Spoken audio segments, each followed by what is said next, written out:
Bienvenue dans l'Onde Curieuse sur Fréquence 7, bien entendu, consacrée cette semaine tous les jours aux rencontres des cinémas d'Europe, avec aujourd'hui notre invitée Aurélia Georges. Bonjour madame. Bonjour. Qui vient nous parler de son film La place du Nôtre.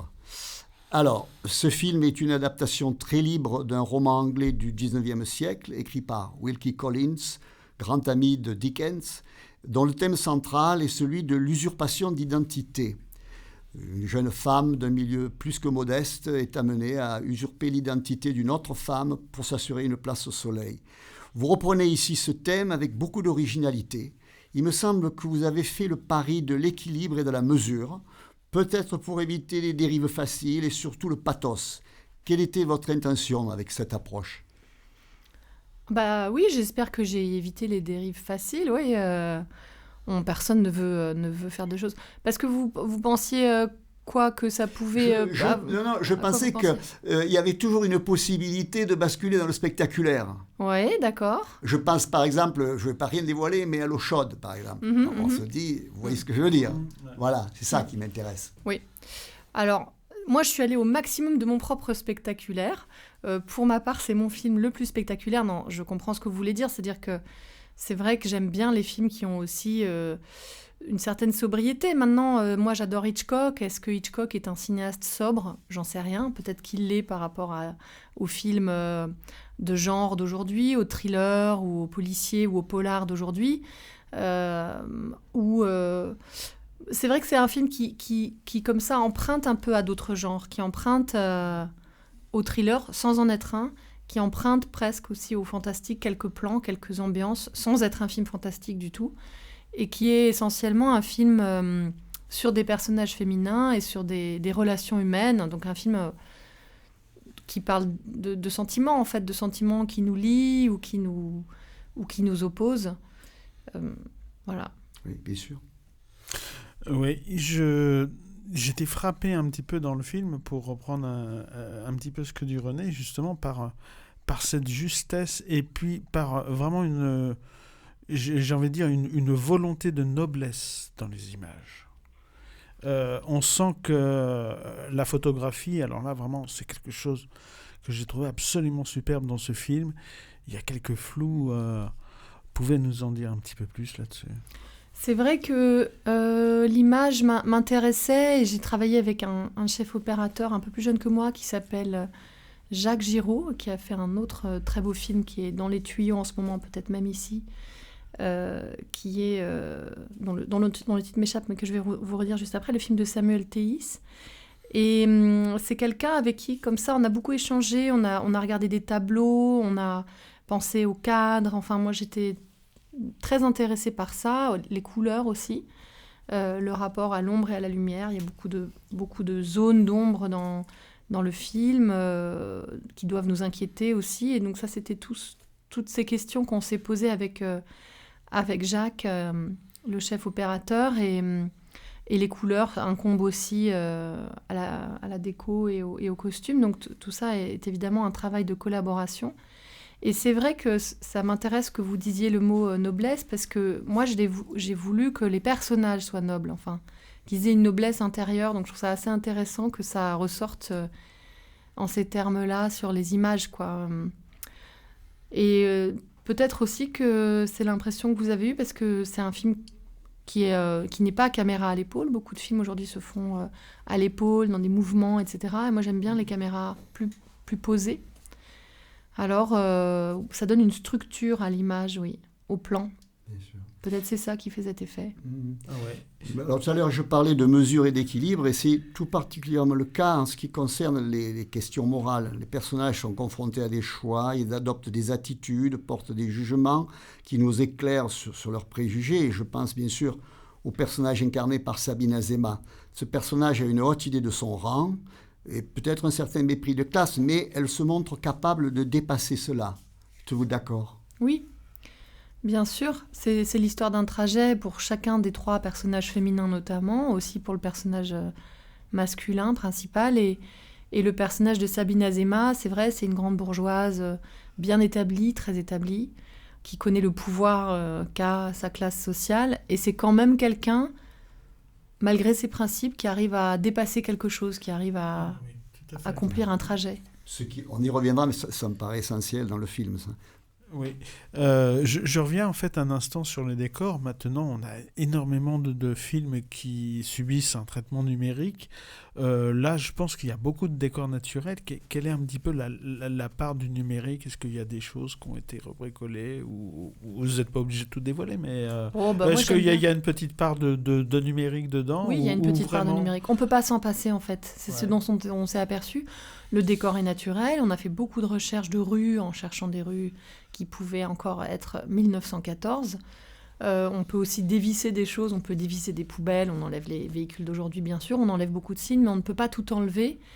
Et donc, on peut aussi masquer pendant le tournage. On peut masquer, mais on ne peut pas non plus tout masquer. Donc, je crois que c'est très difficile d'échapper complètement au numérique, à la retouche numérique, et on a effectivement effacé quelques signes contemporains, un peu plus que ce qu'on pensait, mais bon, ça reste du détail.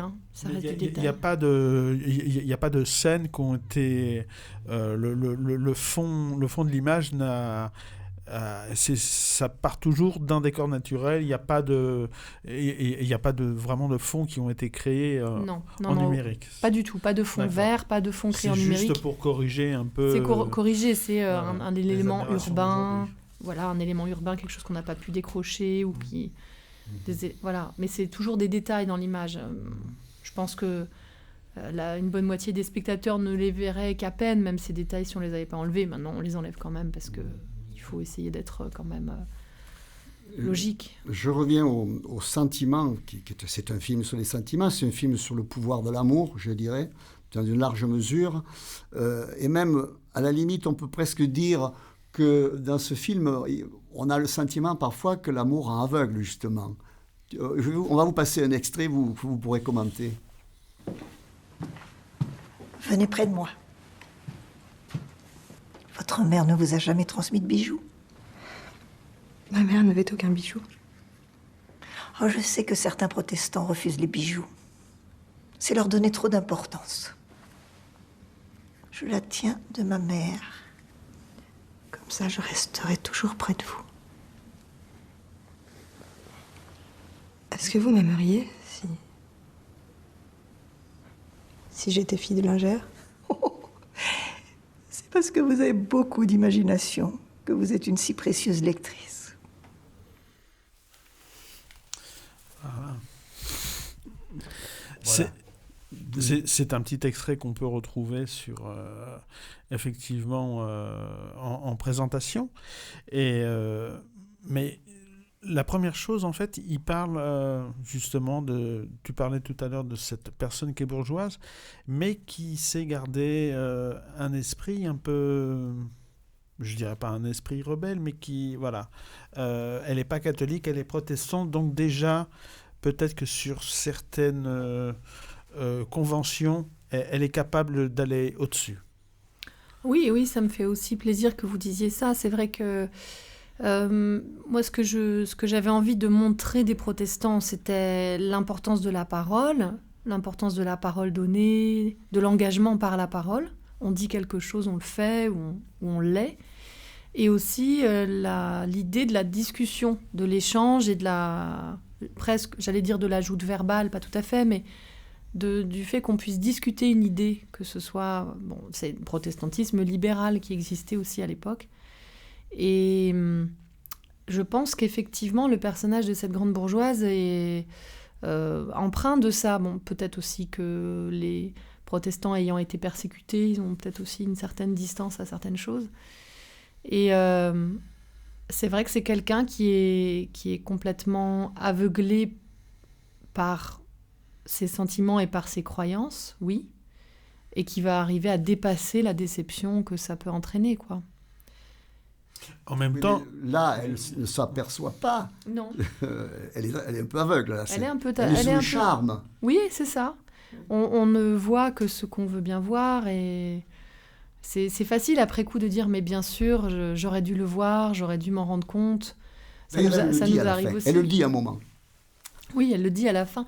En tout cas, ça nous arrive, je pense, à nous aussi, dans le domaine des sentiments ou dans d'autres domaines. Quand on relit l'histoire après coup, on se dit, bah oui, tous les signes étaient là, mais encore faut-il y penser, vouloir les voir.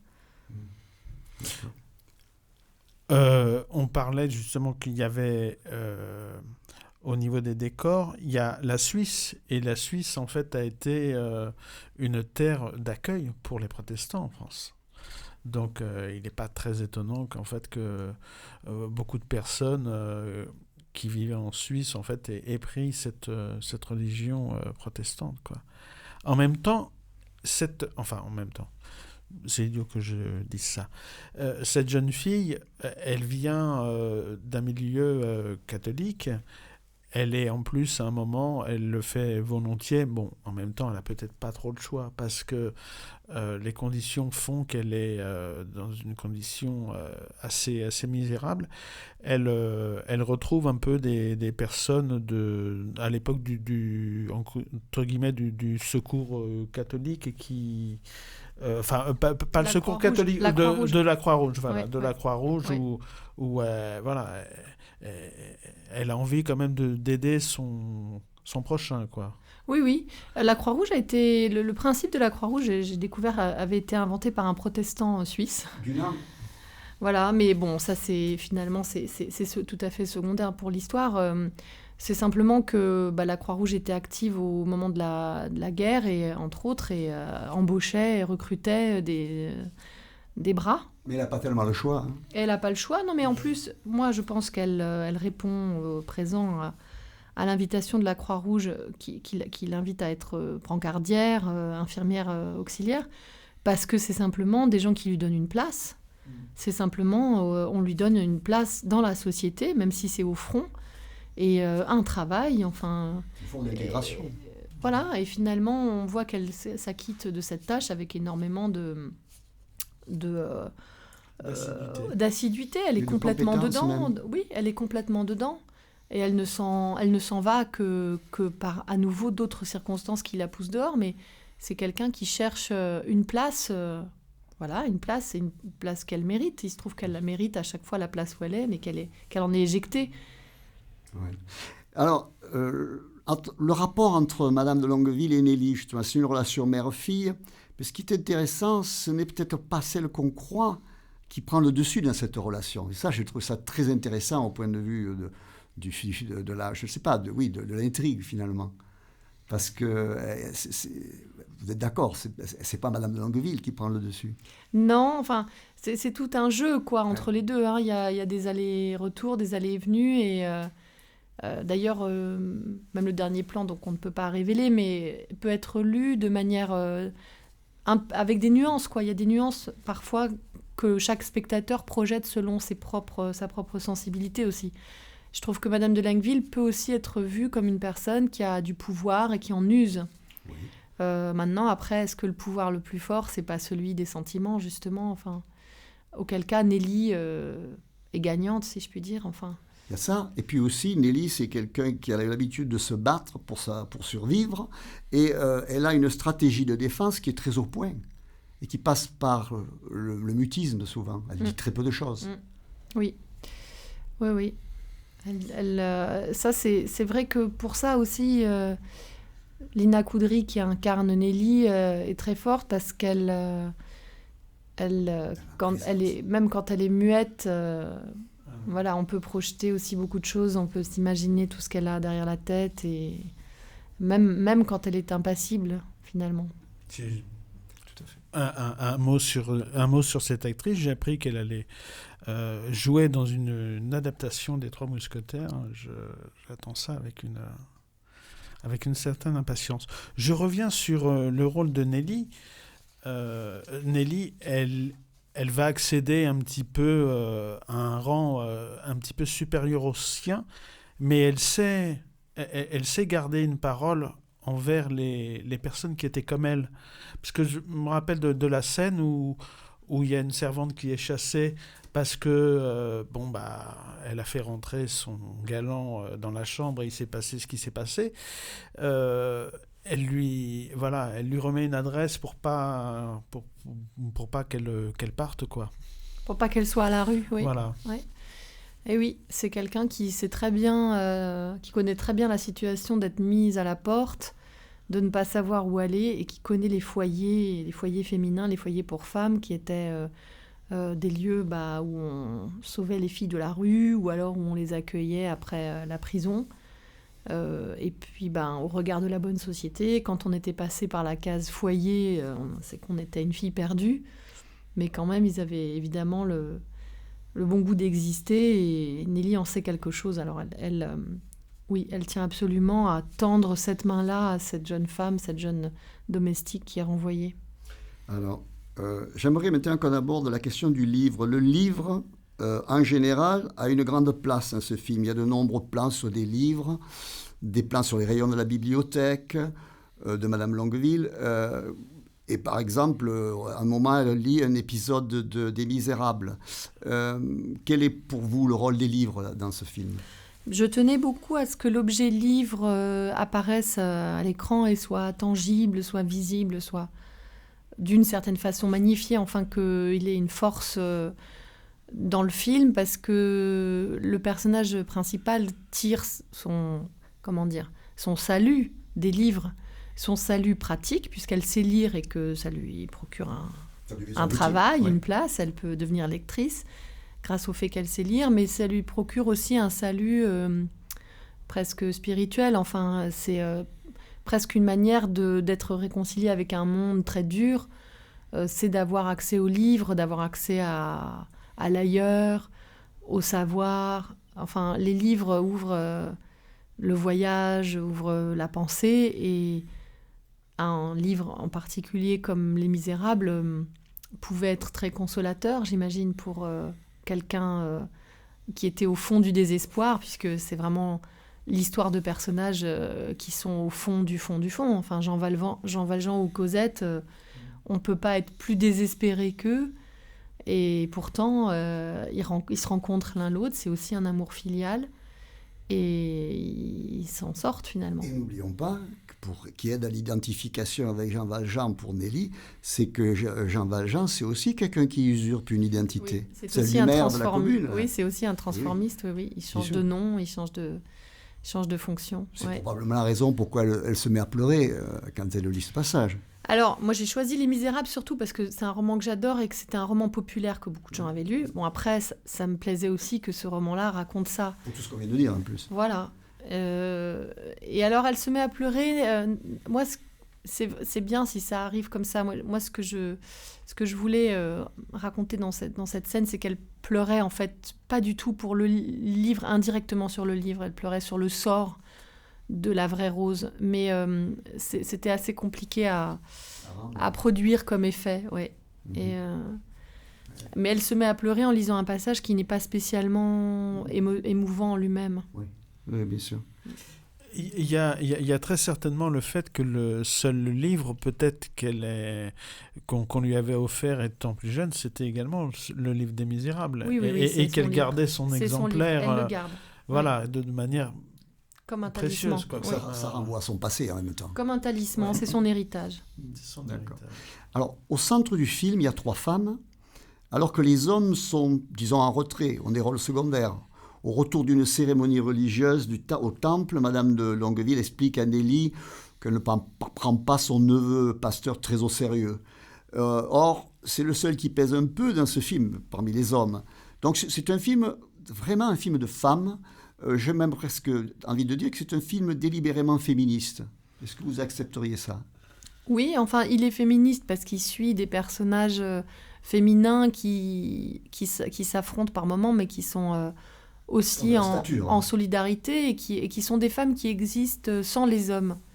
Ce sont des femmes qui tiennent debout et qui se débrouillent sans avoir besoin d'un homme, et même sans presque que ça ait l'air d'être leur problème, ce qui était assez rare à l'époque aussi, et c'est pourtant une bonne partie du récit originel, et moi ce que j'ai voulu aussi en faire, c'était de montrer des femmes qui, chacune à leur façon, se débrouillent sans l'intervention des hommes. Et la guerre de 14, comme en espèce d'arrière-fond aussi, raconte ça. C'est bien le moment où les femmes ont dû se débrouiller sans les hommes. À Et la il y a place. quand même un personnage masculin très important. Mais... Oui, bien sûr. Ça fait écho avec un petit peu, je ne sais pas si vous avez pu voir un petit peu des films au cours du festival, mais on a le film Binaturel qui raconte l'histoire de la première réalisatrice française. Et je vous invite Alice Guy, oui. voilà, je vous invite à découvrir. Il y a également des choses à ce niveau-là qui sont remarquables et tout un côté historique vraiment. Oui. Alors, vous avez fait le choix pour ce film d'une lumière très chaude, voilée, parfois presque crépusculaire. Quel est l'effet recherché dans le choix de cet éclairage ?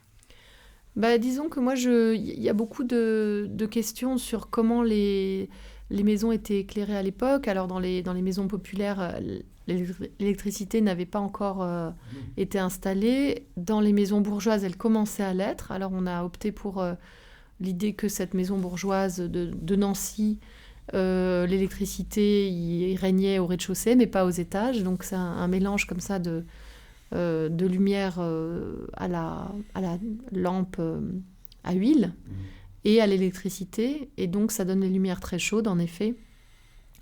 Et puis, je vous dis, je voulais qu'il y ait ces zones d'ombre aussi comme quelque chose de menaçant tout le temps, quoi, comme un monde qu'on ne peut pas déchiffrer.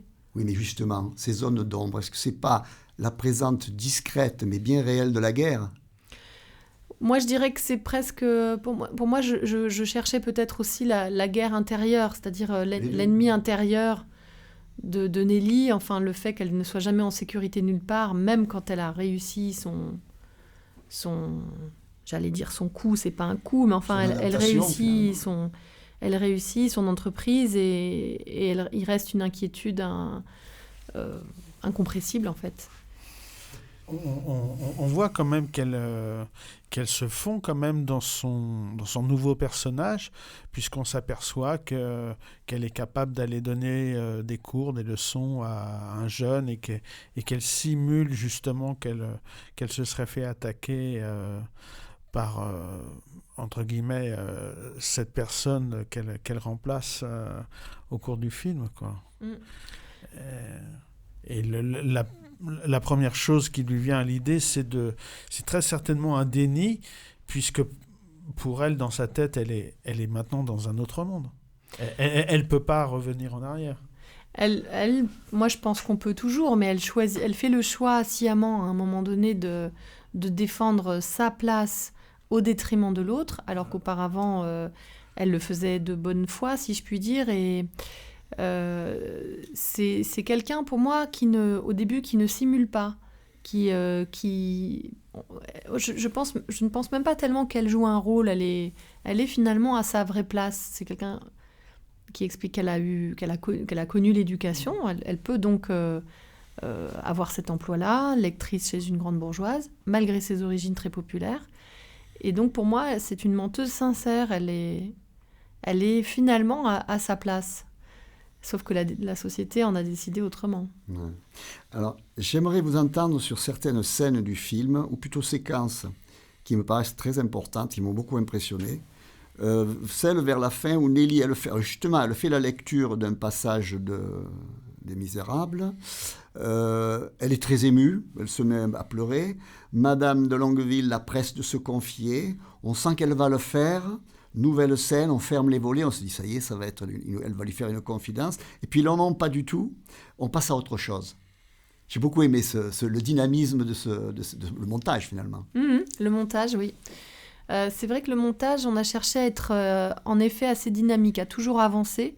On a sacrifié une ou deux scènes que j'aimais beaucoup, mais pour avancer un petit peu plus vite, enfin pour que la tension ne redescende pas, surtout dans la deuxième partie du film, pour que ça soit sans arrêt en train d'avancer et qu'on puisse jamais s'installer dans les choses. Alors ça donne cet effet-là. Et en plus, une certaine ironie par rapport au spectateur qui s'attend. Moi, je m'attendais, je me disais, ben voilà, elle va lui dire quelque chose. Et puis non, top, rien à voir. Oui, j'espère qu'il y a de la surprise pour les spectateurs. L'ironie, c'est quand même le nerf de la guerre dans le cinéma et dans la littérature. C'est dans là où le suspense est bien maîtrisé. Vous parliez de Hitchcock tout à l'heure. Je rebondis dans ce sens-là. Il y a incontestablement une scène dont on ne peut pas parler, mais il y a beaucoup de suspense. Et alors, j'aimerais revenir sur quelque chose que vous avez dit sur Nelly. Il y a plusieurs plans longs sur le visage de Nelly, justement parce qu'elle ne parle pas. Je suppose qu'on peut parler de plans séquences. Ces plans jouent un rôle important, surtout, encore une fois, je le répète, chez une personne, un personnage qui ne parle pas. J'aime bien regarder les visages des personnages. Je pense que c'est bien de laisser du temps pour que le spectateur se demande, se mette à se demander quelles sont les pensées du personnage. Et il y a aussi des plans sur les personnages secondaires du film auxquels je tenais beaucoup, avec vraiment aussi la contemplation d'un visage. Simplement, c'est peut-être ça aussi qui fait parfois penser à des tableaux, c'est qu'il y a quelques portraits comme ça, ils sont en mouvement, ils sont cinématographiques, mais c'est le fait de pouvoir regarder un visage pendant plusieurs secondes. La question qu'on se pose par rapport à ça en tant que spectateur, c'est quel genre de directive une réalisatrice donne à ses acteurs dans ces moments-là? J'explique, eux, ils font leur propre idée d'abord par le scénario, ils ont leur propre idée des choses, et puis après on en parle, éventuellement ils me demandent si c'est bien ça, ce à quoi je pensais, et puis souvent on est d'accord, alors ils proposent des choses, et puis moi je corrige, si je puis dire ça, je dis est-ce que tu pourrais aller dans telle direction, est-ce que le sentiment pourrait être un peu plus celui-ci ou celui-là, et puis on tâtonne comme ça, on sculpte ensemble quelque chose. Et quand c'est sans dialogue ou sans expression très franche au niveau du visage, c'est vrai que c'est un travail de dentelle finalement et un travail d'expressivité pour les acteurs, mais qui est vraiment dans le détail absolu. Presque de la sculpture. C'est presque de la peinture, de la sculpture. On a une différence, à mon avis, d'une dizaine d'années entre les deux actrices. Et pourtant, en fait, on ne le sent pas du tout à l'image. On sent que finalement, elles incarnent deux femmes d'une même génération, quoi. Oui, elles sont censées avoir la petite vingtaine toutes les deux. Et j'ai pensé que, d'abord, qu'à l'époque, les gens étaient plus marqués qu'aujourd'hui, ils étaient moins protégés au niveau de leur peau et tout ça, et qu'elles avaient été toutes les deux d'ailleurs marquées, et que l'une des deux en plus traverse des épreuves très très importantes qui la marquent aussi, quoi, qui enlèvent le côté intouché d'un visage très très jeune. Le côté juvénile, quoi. Le côté juvénile, ouais. Alors pour finir, j'ai préféré choisir une actrice qui m'intéressait beaucoup, par exemple, qui est Maud Villers, qui joue l'autre personnage féminin, plutôt que de absolument avoir quelqu'un qui ait l'âge exact du personnage. Autre séquence sur laquelle j'aimerais vous entendre, alors là, elle me paraît clé au niveau de l'intrigue. La vraie Rose est dans l'asile d'aliénés. Elle s'attarde, vous cadrez le visage d'une pensionnaire, qui est une personne qui a des problèmes psychologiques, évidemment. C'est bien sûr un regard caméra, donc c'est Rose qui la voit. Et là, elle recule, d'accord ? Elle a un choc, elle recule, et plan suivant, elle se retrouve dans le parc. C'est une scène essentielle, à mon avis. Je tenais beaucoup, beaucoup à ce regard de l'aliéné, qui la suit du regard, parce que elles n'ont pas eu le temps de se connaître, mais pour moi, il y avait là un lien. La femme qui la voit s'enfuir pourrait la dénoncer.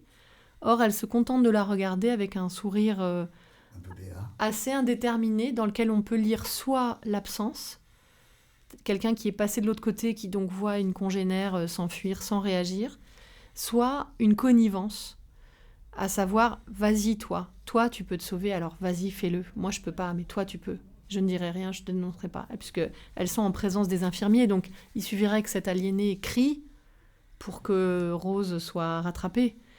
Et je tenais énormément à ce regard en fin de compte, de solidarité, mais avec beaucoup de mystère pour moi. Voilà. Et il se passe quelque chose de très fort chez Rose, elle part à reculons. Mais elle recule pour ne pas se faire remarquer par par discrétion. Par les infirmiers. D'accord. Ouais. D'accord. Ok. Bon, alors, quelque chose qui pour moi est très important, je ne sais pas ce que vous allez en penser. La blessure dans la paume de la main de Nelly. C'est comme une blessure au fer rouge.